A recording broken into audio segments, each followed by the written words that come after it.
we're back this week for another edition of Akau TV. We're joined by Akau racing manager Reese Trumper, who is over the other side of the Tasman at the moment. Reese, can you explain what's been going on in your world over the last week? Hey, Hazy and viewers. Look, David Ellis, Marcus Corbin and myself have been in the Hunter Valley having a look at all the Magic Millions yearlings. We've had a lot of success out of this sale, even just from last year. So it's good to have a good look at them and then re-inspect them when they get to the sales complex to see how much they've developed in the time that we've seen them. But we've seen some bloody nice yearlings, and it's really something for us to look forward to. And can you tell us about some of the studs you've visited and some of the superstar stallions that you've seen in the flesh? So the first night, we were lucky enough to stay at Yarraman, the stud that have I'm Invincible and Hellbent and Brave Smash. So it was really good to have a look at I'm Invincible in the flesh. He's a beautiful looking horse, good colour, and he's done a wonderful job for us. Second night, we stayed at Newgate Farm. They obviously are a leading vendor in Australia, and they've got a lot of stallions. They're more probably a speed type of farm than stayers, but if you like speed, that is certainly the place you'd go. They've got a lot of good stallions, and they've got a lot of them, and it was a beautiful draft there. If you're looking for a sprinter, you certainly go to the Newgate Farm draft. And then we stayed at Coolmore. Obviously, no introduction needed. They're obviously the best in the world, and the quality of horses they had, getting to see the likes of Fastnet Rock, Home Affairs, it was certainly something I'll never forget. And then last night, we've been lucky enough to stay at New Haven. They've supported Te Akau a lot, having brought a couple of stallions off Dave and Extravagant and Kuazabeel. And I tell you what, the Kuazabeel horses, he's going to be a really good stallion. He's leaving bloody nice types. Well, that sounds very exciting. Of course, that Magic Million sale is in the Gold Coast between the 9th and the 16th of January, and that's the natural next sale thereafter the Ready to Run. I know the shares are selling pretty quickly from the Ready to Run sale as well. So that they're some yearlings, I guess, to keep an eye out. And the team, as Reese mentioned, will be busy over there in the early part of the new year as we welcome in 2024, which is not too far around the corner, given we're at the 1st of December today. So we're going to touch on the winners of last week just quickly. So the obviously at Pukekohe Park on Saturday, it was great to see Campionessa take out the Group 2 Dunstan Horsefeeds Auckland Thoroughbred Breeders' Stakes, and then Te Araha on Wednesday, Vivacious won nicely for Fortuna there, backed up some nice trial form and a nice race debut to take the chocolates there as well. Can you touch on those quickly? Campionessa was great. I personally didn't think we were going that well into the race, and that the 1400 would be just a nice time for her to blow out the cobwebs, because she did have a bit of time between races and to be running on strongly. But she's got a great turn of foot, and once those blinkers get put on, she turns into a different animal. It was good to pick up another Group 2 for the owners. Ideally now we'll look to pick up a Group 1.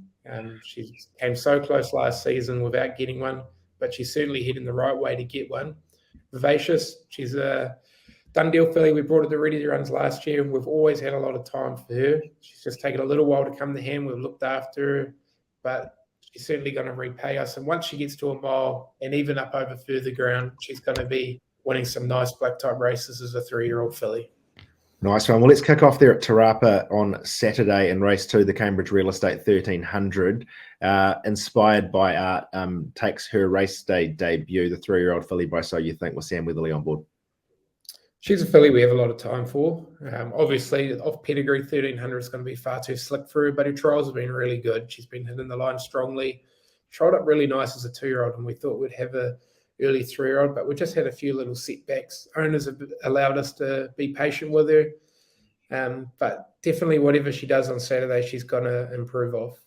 And race 3, the Lodge Commercial 1300, 2 horses take their place. Another on debut in Ascend the Throne, draws out wide in barrier 18, but has the services of Warren Kennedy. He's a beautiful big horse. He's going to be the standout, even on the race day. He's a lovely temperament, and 1300 is going to be far too short for him, but he's going to get back and learn to run on. He's a staying horse for the future. He's from the same family as the Chosen One. So once he gets up over a mile plus, he's certainly going to be finding his best form, but it's a good opportunity for us to teach him to settle and run on. And Please Sir, there draws barrier 9 with Niranjan Palmer on board. Slightly disappointing first up. I think we kept him fresh, and it was a bit rushed. He trialled the week before and went straight to the races. So look, you can forgive him on that. His work's been good. We got him out of the stable for a week after that race. He's a horse that can get up on speed, and quite often on speed at Rapa early on is the place to be. And Palmer gets on with the horse really well. He rides him a lot of track work. So onwards and upwards for this horse. There's definitely improvement in him. And race 4 there, the Majestic Horse Floats 2-year-old. It's a maiden 2-year-old over the 1100. Another important race in the lead up to the January Karaka Million. Mercado was scratched last Saturday. Put in a decent performance on debut, was raced up on the speed, then dropped back and ran on pretty nicely against Vivacious, who of course come out and won nicely there at Pukekohe Park on Saturday. Has to be a good chance there from barrier 1 with Warren Kennedy on board. Exactly. He's a beautiful horse by Arch Rosson. There's some lovely people that own the horse. He will get the opportunity to race up on speed on Saturday, which will be key to him. His trials have been good. His first up run was excellent, and he certainly looks like he's going to be very tough to beat. And a nice 2-year-old filly there by Street Boss for the Trelawney team has won 2 trials, beating Dream of the Moon, the Rickerton winner, there earlier on in August. She's really nicely bred and draws barrier 3 with Joe Doyle on board. She's a lovely filly. She was a filly that Dave brought for Brenton Cherry Taylor at the Cracker Sales, and they've luckily enough given us her to train as well. And she's a beautiful filly. She's done everything right in the stable, and she certainly, her trials have shown us that she's in for a bold showing first up. So if she was to run a nice race, it definitely doesn't surprise us, because she does have plenty of upside, and she's by the right stallion to be a 2-year-old. Animo is obviously an outstanding 2-year-old as well, and that's the same sire. And race 5, the Lodge Property Management 1100 rating 75 benchmark 3 take their place. Wairau Cove draws barrier 9 with Nuranjan Palmer on board. There's a far better second up record, but we've been sitting on him for a while. He's been late, scratched the last 2 weekends in a row. The 1100 might be a bit slick for him. He'll be better once he gets to 12, 1300, but he's certainly strengthened up, and whatever he does on Saturday, he's definitely going to improve off. And Petrucci for that Trelawney team again. The well-bred I Am Invincible mare has shown plenty of ability to date. Draws barrier 5 with Joe Doyle on board. She just didn't handle right-handed last time. Gets the visor blinkers on. Her work's been good. Trial was really good. Joe Doyle's a really strong rider. From a good barrier, she should be able to lob into a nice full position. And the 1100 will suit her, and she looks like she could be very hard to beat in this field.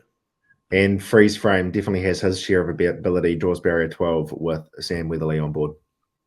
Just taken a little while to come to hand, this preparation. He's quite a lot, really woolly in the coat still. Quite often when they spell in that time of the year, late winter, it takes him a little while, but whatever he does on Saturday is definitely going to improve off for sure. And race 6, the AG Build 1300, Aotea Lad, the old boy, and a for the team there. Aotea Lad, you probably roll him quicker than he'll run on Saturday. He's quite big in condition. In fact, we're just taking us a little while to get the weight off him, but he's got a good first up record. He won first up at Te Rapa last year, but the 1300 he might just blow out the last little bit. But it's a good opportunity for him to get some weight off and have a good day out. But definitely he'll improve off that. Arisa Reese, just nothing went right first up with her. She still didn't finish far away from the leading bunch either. But the step up the 1300 will be ideal for her. From a good draw with a good jockey, she will be very hard to beat. And race 7, the Group 3 Eagle Technology Stakes, open set weight and penalties over the mile. Predefers still trying to recapture his best form. Has trialled recently at Taupo. How is he placed going into this race? He's looking really good, and Mark's thrilled with the way he's worked. Mark's keeps in contact with me all week, and he's really happy with the way he's going. He normally comes into form about this time of the year, 1st of December. Obviously won this race last year. Hadn't won a race all season, then he won this. So from the draw, we'll let him relax. Billy Jacobson's rode him in track work on Tuesday, got on with him really well. So we're expecting him to bounce back into some sort of form for sure. And race 9, the listed Trevor and Coralie Eagle Memorial 3-year-old set weights over 1500s for the 1500 metres for the 3-year-olds. Quite a nice little field of talented gallopers in here, but Balance of Power takes his place after a pretty impressive win last start, draws barrier 4 with Sam Weatherly on board. It was great to see the horse do it because we knew the ability was there as a 2-year-old. Just being a colt, he just couldn't handle himself. He got gelded. His first up run was excellent, but it was good to see him get the chocolates last start because he's a staying type of horse. Once he gets over more of a trip, he's going to even become more explosive. I think he's a real derby horse in the making, but the way we've trained him, he's certainly going to be on form for Saturday over 15. And that wraps up the runners for Te Rapa, and over to Whanganui on Saturday as well. We kick off in race 2, the Boss Homes Limited 1200 rating 65 benchmark. Inca Bell, the daughter of Per and Canto, takes her place for the Fortuna Racing team. She just blew out first up the last bit. She was still quite woolly in the coat and had a little bit more improvement. She's improved since then, and the 1200 metres from a good gate, strong rider on. I think she ticks all the boxes for sure.